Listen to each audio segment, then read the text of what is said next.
বিচারের পাশাপাশি তাদের নিরাপত্তার দাবিও জানিয়েছে আন্দোলনরত চিকিৎসকরা। বিভিন্ন ক্ষেত্রে প্রশাসনিক গাফিলতির অভিযোগ এনেছেন তারা।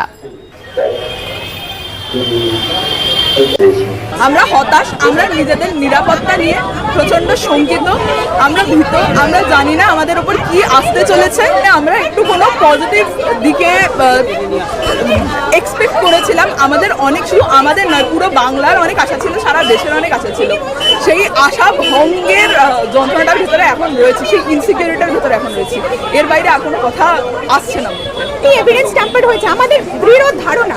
না হলে আমরা সবাই ডক্টর, আমরা সবাই চাইবে কাজে ফিরতে এবং পেশেন্টকে প্রোভাইড করতে, কিন্তু আমরা নিজেরা যতক্ষণ না সেফ ফিল করবো, আর সেফ ফিল করাটা শুধুমাত্র খাতায় কলমে কিছু আমরা এটা করে দেবো, আমরা ওটা করে দেবো অ্যাসিওর করে দিলে হয় না। আর পেশেন্ট কেয়ার প্রোভাইডের ব্যাপারে যে মিথ্যে কথাটা বলা হচ্ছে, যে মিথ্যে ডেটা দেওয়া হচ্ছে, এতগুলো হসপিটাল আছে যেখানে শুধু সিনিয়র ডক্টরসরাই পোস্টেড। আমরা শুধু মেডিকেল কলেজে আমরা জুনিয়র ডক্টর, শুধু জুনিয়র ডক্টর ট্রেনিং, তাদের উপর কি শুধু health care service provide, health care দাঁড়িয়ে থাকে? তাহলে আরো ডক্টর অ্যাপয়েন্ট করা হোক, সেটা তো গভর্নমেন্টেরও দায়িত্ব। স্বাস্থ্য ভবন যাচ্ছি আমাদের সুনির্দিষ্ট দাবি দেওয়া, আমাদের যে শান্তিপূর্ণ এবং সুসংগত আন্দোলন, আমার মনে হয় না গণতান্ত্রিক পরিষদে একে আটকানোর কোনো জায়গা আছে। অবস্থান বসবো, অবশ্যই বসবো। যদি দেখা যায় যে আমাদের গণতান্ত্রিক এই আন্দোলনকে অগণতান্ত্রিক ভাবে আটকে দেওয়ার চেষ্টা চলছে, তাহলে যে জিনিস আপনারা লালবাজারে দেখেছিলেন সেই জিনিসে দেখতে পারেন। আপনাদের কিছু বলার থাকে আসুন না, কথা বলুন, কোনো আপত্তি তো নেই। আমরা কাউকে বলিনি কথা বলবো না, কিন্তু আমি এখনো মনে করি সুপ্রিম কোর্টও ডাক্তারদের রিকোয়েস্ট করেছে জুনিয়রদের কাজে জয়েন করার জন্য।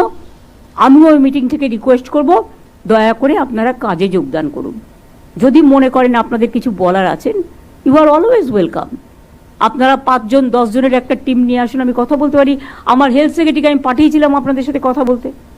আপনারা স্বাস্থ্য ভবনে গেছিলেন, স্বাস্থ্য ভবনে গিয়ে আপনারা 3-4টে ডিমান্ড করে এসেছিলেন, সব কটা ডিমান্ড মানা হয়েছে।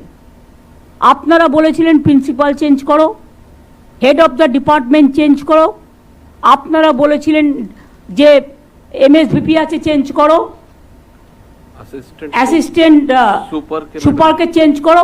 4টের মধ্যে 4টেই মেনে নেওয়া হয়েছে। আমি বাবা মাকে যেটা বলেছিলাম অন রেকর্ড, যেটা আমি বাইরেও বলেছিলাম, যে দেখুন মৃত্যুর বিকল্প টাকা হয় না।